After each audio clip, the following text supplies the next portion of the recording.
Sementara itu, Menteri Keuangan Sri Mulyani mengatakan Dana Moneter Internasional atau IMF tetap berkomitmen membantu negara-negara miskin dalam menghadapi krisis. Dalam pertemuan dengan Presiden Joko Widodo hari Minggu kemarin, Managing Director of the International Monetary Fund or IMF, Kristalina Georgieva, mengakui situasi inflasi yang melanda berbagai negara telah menyebabkan bank-bank sentral mengeluarkan kebijakan menaikkan suku bunga. Akibatnya, berbagai negara miskin yang sekarang sudah dalam kondisi sangat rawan akan berada dalam kondisi yang semakin sulit karena tertekan dampak krisis pangan dan juga krisis keuangan. IMF berharap kepemimpinan Indonesia dalam presidensi G20 bisa mendorong negara-negara lain mendukung langkah institusi dalam mendorong negara miskin. IMF juga akan melakukan langkah-langkah untuk bisa membantu negara-negara miskin yang akan menghadapi kondisi yang semakin berat.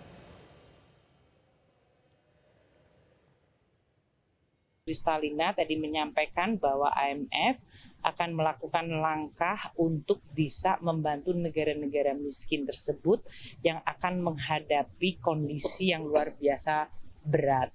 Nah, ini kepemimpinan Indonesia nanti di bawah Presiden Bapak Jokowi pada saat pertemuan G20 diharapkan bisa pimpinan-pimpinan dari negara G20 akan mendukung langkah dari institusi-institusi yang memiliki kemampuan untuk membantu negara-negara yang sedang mengalami krisis.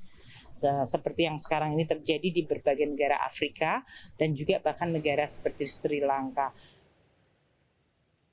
Dana Moneter Internasional atau IMF menyiratkan Indonesia menjadi salah satu negara yang bakal aman dari jurang resesi pada tahun 2022. Meski demikian, IMF meminta Indonesia untuk tetap waspada atas kondisi perekonomian global yang bisa mempengaruhi kondisi perekonomian Indonesia, termasuk dalam hal inflasi. Di tengah berbagai peristiwa global yang meningkatkan ketidakpastian, Dana Moneter Internasional atau IMF menyiratkan Indonesia menjadi salah satu negara yang bakal aman dari jurang resesi pada tahun 2022. Menurut Direktur Pelaksana IMF, Kristalina Georgieva, saat ini kondisi fundamental ekonomi Indonesia masih baik. Dengan pertumbuhan ekonomi yang solid pada kuartal pertama tahun 2022 dan juga kondisi inflasi yang cenderung lebih rendah daripada negara-negara lain, selain itu, rasio utang Indonesia terhadap produk domestik bruto juga dinilai cenderung lebih rendah dari negara lain.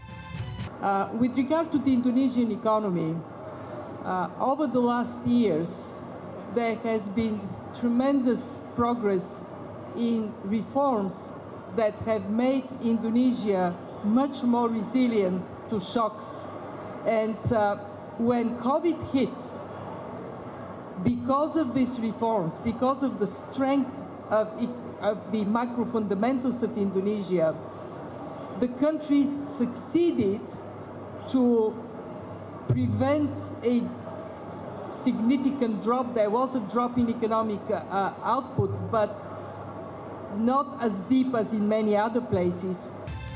Meski demikian, Georgieva juga meminta Indonesia untuk tetap waspadakan kondisi perekonomian global yang bisa mempengaruhi kondisi perekonomian Indonesia termasuk dalam hal inflasi. Indonesia juga harus memberikan bantuan fiskal bagi yang membutuhkan untuk mengantisipasi kenaikan inflasi, serta memperkuat koordinasi untuk memerangi ketidakpastian global. Dari Jakarta, tim liputan IDX Channel.